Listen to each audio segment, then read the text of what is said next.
Hi everyone, welcome to my channel, or welcome back to my channel if you've been here before.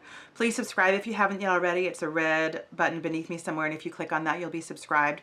There's also a white bell next to that, and if you click on that you'll get an alert every time I upload new content. And if you like this video, please click the thumbs up button. That would make me very happy. Today's video is the last in a series about Stranger Things with autumnal makeup. Today I'm using the Coloured Raine Beauty Rust palette and talking about The Gate. I do have a cold, so I'm a little pale and my voice sounds a little funny, so thanks for your patience. And yeah, if you'd like to see how I got this look and talk a little bit about the last episode of season 2 of Stranger Things, The Gate, please keep watching. All right, we pick up where the last episode ended. I'll bring you in for my eyes. And I'm gonna go in with my Milk Cooling Under Eye Stick to ease my sick eyes. And we pick up where we left off, and we see Mike and Elle see each other, and they both have been counting the days, and it's been 353 days. And then the rage at Hopper about the fact that he kept them from each other. The scene with Mike and Hopper together was really, really touching, because it's clear that he's angry at Hopper, but he's also just like terrified and has been just going through a lot. I'm gonna go in with a fluffy brush and Daisy, and we have a lot of these kind of duos. We have Mike and Elle, and then we have Max and Elle just kind of moves past her, and then Joyce and Elle, which was really sweet, and then same brush and natural. Then Elle goes in to see Will, and she already knows how he's doing, she says. And I kind of wonder if, I know that she saw in the vision how he was doing, but I wonder if she's connected in another way because of her connection to Hawkins and to the Upside Down and everything. Go in with a smaller brush. This is my Real Techniques little brush, and I'm going to go in with Dusk and really tap that off, because this is a dark color. And oh, and then we get the diversion with Billy and Mrs. Wheeler. Very curious to see how that's going to go. We haven't seen much from that actress on her own. She's really just been a mom, and it looks like maybe we're going to see more. She was adorable, and it was a fun scene for sure. Same brush and recharge. And then Elle is with Joyce and Will, and she can close the gate, but they realize that if she does, it's probably going to kill Will, because he's a part of all of the stuff in there. So then Joyce realizes that it needs to be hot, that they've been keeping the environment habitable for the creature, and they need to make it uninhabitable. Morphe M124 and Dream. And then Nancy and Steve are in the yard, and they're going through the items in the yard that they had thrown out of the shed when they cleaned everything out to interrogate Will when they were trying to hide their location, and looking for heaters. And it's nice. Steve finds a set of Christmas lights, which is a callback obviously to last season. And then as Steve is leaving and says, and they kind of have this moment of understanding where all of these people have these scenes where they're kind of getting together and talking to each other. And it's nice that they have this scene that kind of clears everything for them. Not everything, because a breakup is more than that. And I'll go in with Nighty Night again with my Real Techniques brush, just to give myself a little more dimension. And when Steve is walking away and Nancy is kind of standing outside, I noticed that there was a lawnmower, and that had to be intentional. And I'm wondering if that is a reference to cutting down the vines. And I also wonder if it may be because they do love Stephen King. Steal a Kitten just on the top of my lid. I wonder if that's also, because they do love Stephen King, a reference to The Lawnmower Man. Not the movie. The movie was different from the book or the short story, but I kind of wonder if it was maybe a reference to The Lawnmower Man also. And then the Real Techniques, the larger blending brush, and just to kind of blend this out a little bit. All right, Tom Ford eye defining brush. And then Elle and Mike are with each other, and they're about to kiss each other, and he's saying that he can't lose her again, and she has to come back and promise and everything. And it's so high school, or like not high school, I guess, more like junior high school, which is where they are in school, when they're just about to kiss and Hopper like yells that they have to go. He could have waited a second. And I think part of that is him being uncomfortable that she's a young woman. Part of it is that they need to go. But I think another part of it is too, sometimes when couples, not that you get punished for kissing, but I think that sometimes there are tropes in film where if people are able to kiss each other, then one of them's going to die and they're never going to actually be together again. So it kind of does make sense that we're hanging on for it, because if they had kissed each other, then I don't know, there maybe would have been a part of me that would have wondered if she wouldn't have been coming back or if something would have happened to him. Then we have Hopper and Elle in the car, or in the police truck, and they're doing this really good, better than what Steve and Nance did, this kind of reconciling and apologizing and this very father-daughter thing where he's kind of shouldering the rift for where he's kind of shouldering the blame for the rift that happened between them. I mean, he's the grown-up, right? He should have been the one to manage that better. And certainly he's going through things with mourning Sarah, which he kind of explains to her for the first time. And Sarah's gone. The black hole got her. And he's not going to let the black hole get Elle. And then he gets all dad on her about her MTV punk rock look with her makeup because she's come back from Chicago. That's some good makeup, come to think of it, because it's still there on her face. Not as bad as it was, but it's still there.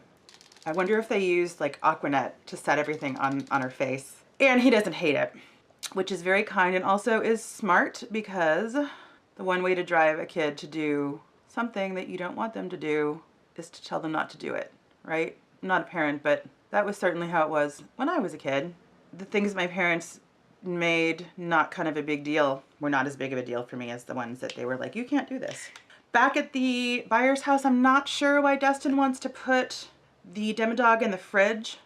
I initially thought that it was Dart, but we learned later that it wasn't. So I'm not sure why he's doing that and what's going to happen with that later, although time has passed because the episode ends like months later, and I'm not sure why he's in the fridge. Joyce must have come home and have seen the Demodog in the fridge. Yeah, I'm not sure why he wants to keep it. The goo is a nice touch when Steve is putting it in. When Steve is putting it in, there's kind of some sticky goo coming off the side, which is a nice touch. And then Steve is babysitting and he's making kind of sports game metaphors. I appreciate that Mike is calling it a sports game. And using the analogy of a sports game, Mike says that we're benched. And Steve concedes. And Mike realizes that, well, they all realize, but Mike starts talking about the fact that they can protect Elle and Hopper. They can draw the attention away. I was going to say, I'm not sure why Steve didn't realize that. Steve didn't realize that because he's not brightest bulb in the sign. But the kids certainly realize that they can divert the attention away and make it safer for Hopper and Elle. Billy arrives, and being an idiot, and Max saves the day, and also asserts herself and asserts kind of her power, and also makes him swear that he's not gonna go after her friends anymore. And based on the look that they had later in the episode, I'm not sure where we're headed with that, but she definitely can defend herself in a lot of respects. I need a little extra help today. I'm gonna go in with my MAC Prep and Prime in Radiant Rose. And then they take Steve's car. Max takes Steve's car. It's really funny when, not Steve's, Billy's car. It's really funny when Steve comes to in the car. He's very disoriented and they're driving. But Mad Max, man, she is she's the Zoomer, that's what it is. And they get to the lab and Hopper's protecting her. Hopper's being very different than Brenner, and he's going in front of her because he wants to protect her. And he says, yeah, let me do the heavy lifting up front. Save your strength for when we're below.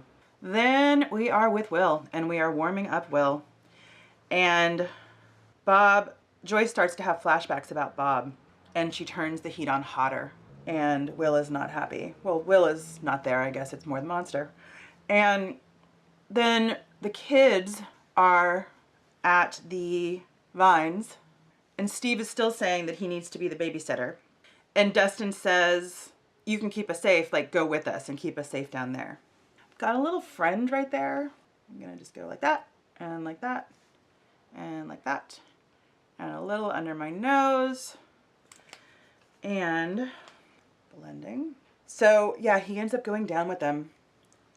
And then we're back in the lab, and they run up on Owens, who is wounded, and Hopper kind of puts a belt, not quite a tourniquet, but because he actually ends up keeping his leg, but cuts off the bleeding and he turns it a little bit tighter. And he basically says, oh yeah, I've been meaning to tell you that this is 11 and she's been with me. And you know, when we're through with this, maybe you can give her a life and make her not be a lab rat.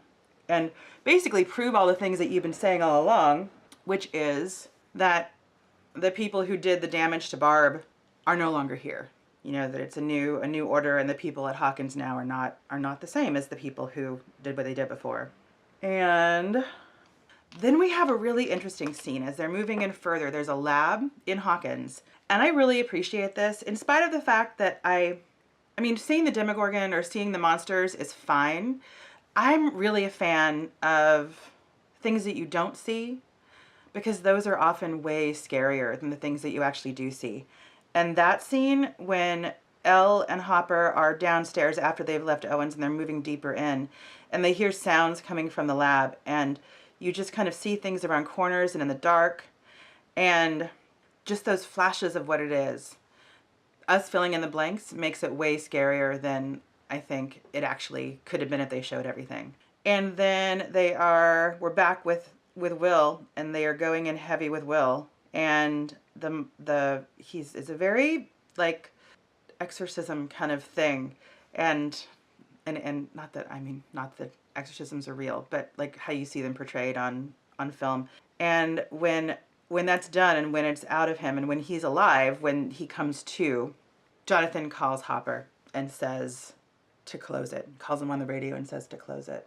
Yeah, and as Hopper's attacking the monsters, as Hopper is attacking those kind of first monsters, we see the kids in the vines, and they're firebombing the main kind of group of those things with the tentacles, and then the monsters flee. It's all kind of happening at the exact same time, which is perfect timing. Elle and Hopper are in the elevator going down, and she grabs his hand, and they're totally in this together.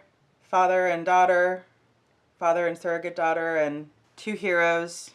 And then the kids are down there, and maybe this is why he had the relationship with Dart, because Dart is what lets them pass when they're down there. And they are about to not be able to pass, but then Dart lets them pass. And I'm wondering what's going to happen in season 3 with Dart. I'm actually also going to go with the bronzer. I'm just pale today. I'm going to just bronze myself up a little bit. And then Elle is channeling her anger. She's thinking about her rage, actually. She's thinking about Collie and all the things that Collie was saying about channeling her rage. And she is channeling her rage to try to close it. And then she starts thinking about Brenner. And you have a wound, and it's festering, and it will grow, and eventually it will kill you. This is what he's saying in the hallucination, or in the vision that she has when she's with Collie. And then she starts to levitate. And there are power surges happening all over the place. Power surges happening in the Byers' house. Power surges happening where Will is. And the look on Will's face when we're with him looks content, I think. Which was an interesting expression to see on his face, because this character has been through so much. She closes the gate, and she collapses, and Hopper says, "You did good, kid." And it sounded very Indiana Jones the way that he said it. And there's no blood on her nose. I don't think that was one itty bitty. If I had one criticism about this, it's just the consistency there, that she should have blood coming out of her nose, and I think coming out of her ears. But I mean, I'm really not complaining about much here, because it was perfect. Then we are 1 month later, and they're closing Hawkins, and Murray's outside, and he's cheering everything, and the guards are flipping him off as they're leaving. Then we are at the Hideaway Bar with Owens and Hopper, And Owens has given Hopper a new birth certificate with Hopper as the father and Terry Ives as the mother. So she has this new opportunity to be a real girl. He says that, though, Owen says that they should wait probably for about a year to let everything die down before she's, I guess, enrolled in school as a real person and whatever. And her name's Jane on the birth certificate. So I wonder if they'll be calling her Jane next season. And Hopper wants to know if she can come out just for one night for the snowball. Then we see more flashes, and we see a paint, or not a painting, but a drawing of Bob Newby's superhero that Will has drawn. Joyce is teaching Will to dance, and they're doing kind of pre-snowball pictures, and it's very much a callback, I think, to Trick or Treat Freak, when the parents are taking pictures of the kids, because Mike did not want his picture taken at all, and Will very much wanted his picture taken. Will was being kind of goofy. And so pre-dance, oh, and then Lucas. Oh, Lucas. He's so sweet. He's practicing what he's going to say to Max. Then we have, oh, and then his sister, obviously, also. It's like, oh, Lucas. And then, Speed You Through My Lips, I'm going to go in with my Charlotte Tilbury lip cheat and Kiss and Tell, and with my Besame lipstick in Victory Red because of Victory. I'll be right back.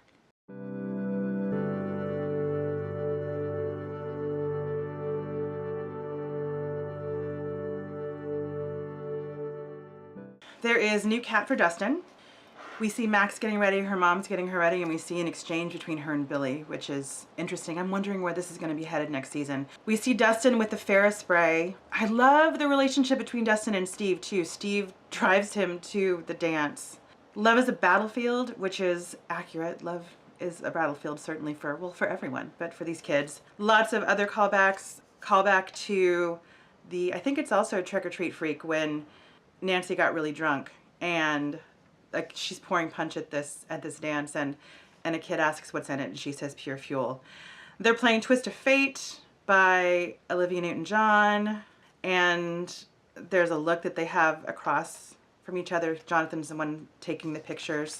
All the kids are making fun of Dustin's hair, and then they start playing Time After Time by Cyndi Lauper, which is that's a triggery song for me, it is. And Lucas and Max, are you trying to ask me to dance, stalker? And she takes him on the floor, and then a girl asks Will to dance. And then the feeling, oh my God, when Dustin, that feeling that you have, and it's very much like a junior high school and high school feeling, when you're at a dance and it's a slow song and it seems like everybody else is coupled up. And it just felt so much like, just felt very familiar. And everywhere that he's going to ask someone to dance, he's just getting turned down. And it just is painful. And it felt, I think that a lot of us out there could relate to what was happening.